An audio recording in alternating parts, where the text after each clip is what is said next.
dan juga pemirsa, 3 narasumber yang kita undang hari ini adalah perempuan menginspirasi yang sudah berhasil meraih mimpinya.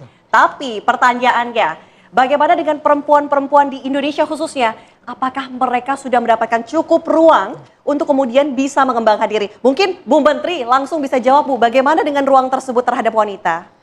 Kalau kita melihat keadaan perempuan di Indonesia saat ini, banyak sekali yang sudah berpartisipasi aktif sebagai legislatif, kemudian sebagai gubernur, sebagai pimpinan daerah. Ini menunjukkan bahwa perempuan sudah mempunyai ruang untuk mengaktualisasikan diri. Seperti Mbak Arumi, gimana Mbak Arumi?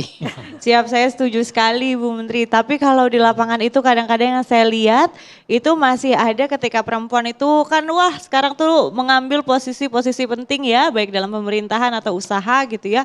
Kemarin saya ngumpul Bu Menteri dengan salah satu komunitas dokter perempuan dan pengusaha. Jadi udah dokter, pengusaha lagi gitu kan. Ada yang sudah berkeluarga, ada yang belum keluarga. Kita lagi cicat-cicat ketika tanya jawab pertanyaannya gini. Bu, gimana caranya kita sebagai perempuan menghadapi biasanya nih ketika kita nih sudah agak sukses gini, baik dari orang terdekat atau lingkungan atau teman itu sekolahnya jangan ketinggian ya, nanti nggak dapet jodoh, nanti ini gitu. Nah itu yang akhirnya kok masih tahun 2025 loh, ini masih ketemu aja yang kayak gitu. Cuman itu faktanya memang perempuan kadang-kadang masih ada stigma seperti itu. Ya, padahal itu kayaknya dulu ya, kalau sekarang kayaknya udah nggak model lagi gitu ya. Tapi kita tanya nih, kalau Bu Dewi Yul kan pasti perspektifnya mungkin agak berbeda karena beliau sangat istimewa sekali. Kita juga berbeda dikit ya. Ya, kalau saya lebih kepada bahwa perempuan itu memang sekarang harus tetap belajar untuk lebih rendah hati. Karena kan kadang-kadang buat para wanita karir merasakan ada perempuan menjadi tulang rusuk. Artinya dibiayai oleh suami, hidupnya diratukan oleh suami. Tapi ada juga yang menjadi tulang punggung. Karena suaminya meninggal, atau karena suaminya sakit, atau karena suaminya di PHK gitu. Jadi buat saya perempuan itu sebetulnya memiliki tempat yang luar biasa. Sebagai seseorang yang satu lisannya sakti, doanya buat anak-anak. Kemudian doa buat suaminya juga luar biasa. Dan juga jangan lupa bahwa kemampuan perempuan yang multitasking, dia bisa ngurusin suami, ngurusin anak, berpikir bagaimana anaknya bisa sekolah sebagai madrasah utama gitu. Jadi kalau buat saya sangat mengagumi para perempuan yang tetap mampu menjadi seseorang sosok yang tangguh, tapi tetap rendah hati mengakui bahwa dia tetap butuh support system dari Bunda, ya? pasangannya. Baterainya nggak habis-habis ya Bu ya, sepakat ya Bu ya? Betul. Sepakat tadi yang disampaikan oleh Bu Dewi bahwa perempuan apalagi ibu itu mempunyai kekuatan luar biasa dalam sebuah keluarga. Perempuan adalah manajer dalam keluarga. Baik tidaknya sebuah keluarga itu tergantung dari bagaimana ibu, tapi bukan ibu aja ya. Karena mengasuh anak itu menjadi tanggung jawab berdua, ayah dan ibu. Jadi pola asuh yang baik bagaimana ibu bekerja sama dengan bapak, dengan ayah, ada ketersalingan di antara keduanya.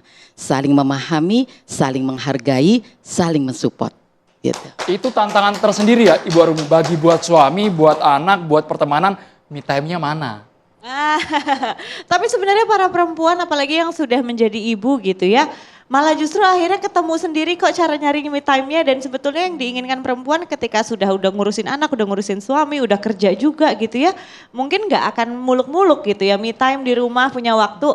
Suaminya tuh cuma cukup bilang, udah jangan khawatir anak-anak sama saya dulu, kamu silahkan punya free time. Nah itu aja udah senang. Jadi sebetulnya perempuan itu mudah gitu ya. Cuman saya setuju sekali dengan Bu Menteri ini karena memang ketika kita bicara soal Hari Ibu atau topik-topik tentang perempuan gitu ya, kita tuh sebetulnya tidak boleh melupakan juga peranan laki-laki dalam kehidupan perempuan. Karena tanpa peranan laki-laki yang suportif, yang maskulin gitu ya, perempuan juga mungkin ruangnya sampai sekarang juga tidak seleluasa sekarang.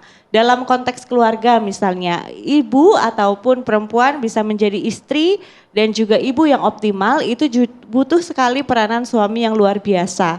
Tanpa peranan suami yang hadir, yang present, memimpin keluarganya, perempuan juga mungkin nggak bisa mengabdi dan melayani secara optimal. Begitu pula misalnya saya juga ada waktu nih di luar rumah seperti ini gitu ya, tanpa support suami juga mungkin nggak terlaksana gitu ya. Saya nitipin anak ke suami biar tenang gitu ya. Kalau suaminya enggak, anak itu kan urusannya mamahnya gitu ya. Nah itu pasti repot juga Saya merasa terpojokkan. Agak patriarki mungkin ya. Tapi kayaknya kalau misalnya suami zaman sekarang sudah melek dengan kasus-kasus fatherless ya. Betul. Nah, Bu Menteri, kalau Bu Menteri sendiri melihat bagaimana kasus fatherless di Indonesia ini? Karena banyak suami yang sudah melek, mau ngurus anak bareng-bareng, tapi banyak juga yang masih mungkin kolot ya, tetap menyerahkan urusan anak, urusan keluarga, istri aja. Saya cari uang aja. Gimana Bu? Iya, perlu diingatkan bahwa seorang ayah punya peran yang luar biasa dalam keluarga. Ayah dan ibu. Anak tidak membutuhkan perhatian secara materi saja.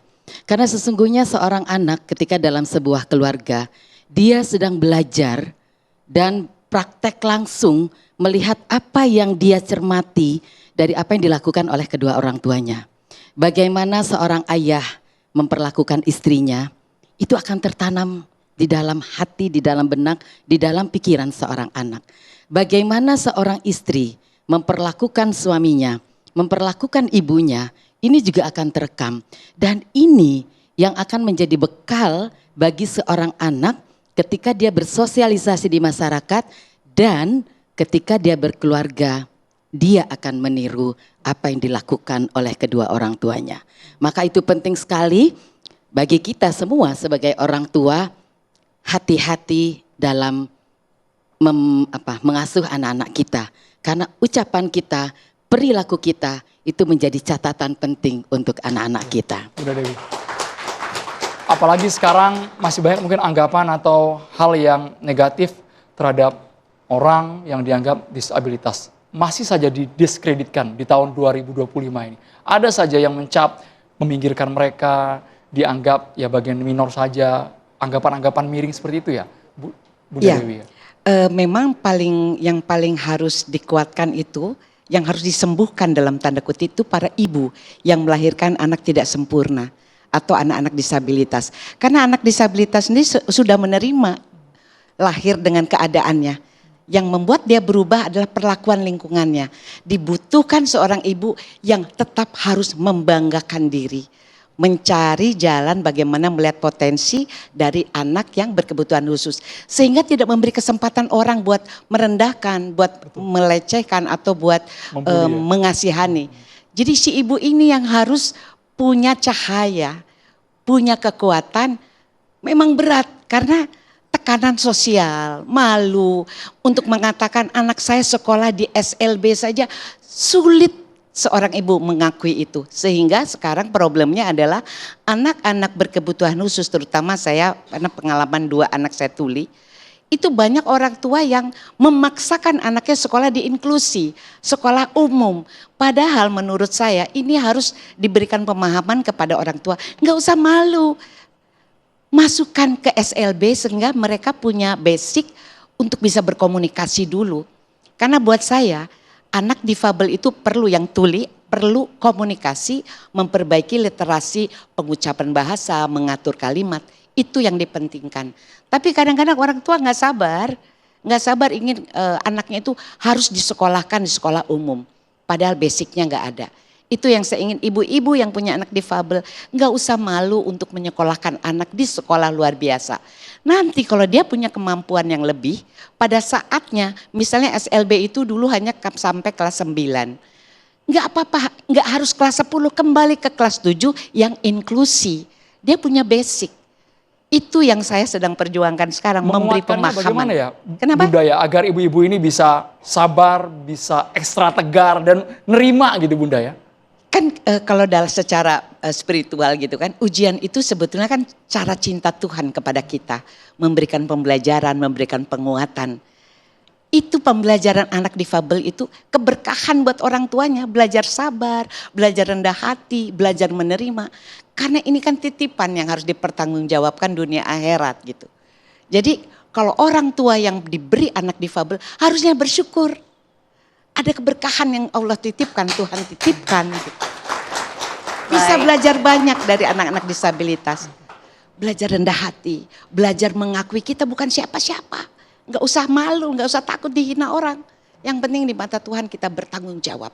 Karena buat saya, anak difabel maupun anak dengar, saya punya 2 dengar, 2 tuli. Berat ngurusin anak yang dengar. Karena kita kadang orang tua ibu maunya anaknya berilmu pintar, lupa mengawal adab akhlak dan perilaku moral si anak. Baru ilmu, adab dulu. Berilmu percuma kalau nggak punya adab gitu. Itu tugas ibu saat ini. Yang tadi dibilang oleh Bu Arumi, anak-anak sekarang kan memiliki dunia dalam gadgetnya. Itu kalau nggak didampingi bahaya sekali. Jadi saya sebagai ibu ingin menghimbau para orang tua, waspada, jangan terpatok bahwa oh anak saya pintar, adabnya dulu, akhlaknya dibetulin, dikawal gitu. Iya, memang kami beberapa waktu yang lalu memberikan penghargaan kepada ibu-ibu istimewa. Kami tidak menyebutnya sebagai disabilitas, tetapi anak-anak yang mempunyai kelebihan istimewa. Karena itu kelebihan dari Allah, di mana tidak semua orang tua terpilih untuk memiliki anak yang mempunyai kelebihan khusus. Tapi memang tidak semudah yang kita ucapkan. Saya bisa membayangkan bagaimana perasaan Bu Dewi. Tetapi ada kesadaran, itu yang paling sulit. Bagaimana kita menyadari bahwa anak ini adalah amanah, anak adalah titipan, tidak boleh dibedakan yang satu dengan yang lainnya. Anak yang mempunyai kelebihan khusus akan merasa berbeda ketika masyarakat di sekitarnya tidak punya pemahaman dan kesadaran bahwa itu adalah pemberian dari Yang Maha Kuasa. Jadi penyadaran ini perlu untuk semuanya, bukan hanya untuk ibu, orang tua, keluarga yang memiliki anak yang punya kelebihan khusus. Ibu Arumi? Iya, jadi kalau kita lihat dari atau kita dengar barusan dari Bu Menteri dan juga Bu Dewi, kata-kata ini memang hanya bisa diucapkan oleh seorang ibu. Ini yang luar biasa, boleh tepuk tangannya. Dan kalau dari saya mungkin sedikit aja menambahkan yang paling tepat dan yang paling pas memberikan support kepada ibu adalah ibu itu sendiri. Nah sekarang di dunia tadi kalau balik ke gadget juga ya, perempuan tidak sedikit juga, kalau dulu tuh kayaknya body shaming, bullying gitu ya. Itu antar lawan gender gitu. Tapi sekarang sesama gender terutama perempuan juga tetap terjadi, apalagi dengan bebasnya alat komunikasi sekarang gitu ya. Tetapi harapannya ketika perempuan ini bersatu, perempuan inilah yang menjadi kekuatan satu sama lainnya. Dan hanya perempuan yang biasanya paling tahu apa yang kita lewati dan apa yang kita perjuangkan sama-sama. Dan mudah-mudahan di Indonesia dengan populasi sekarang sudah 50% ya kalau nggak salah perempuannya kan. Jadi seimbang, kalau dulu memang lebih banyak perempuan daripada laki-laki. Tapi sekarang perempuannya juga sama banyaknya dengan laki-laki. Sehingga bayangkan betapa besar potensi perempuan ketika mereka bersatu, berjalan bersama demi pembangunan, demi Baik. support satu sama lainnya. Baik.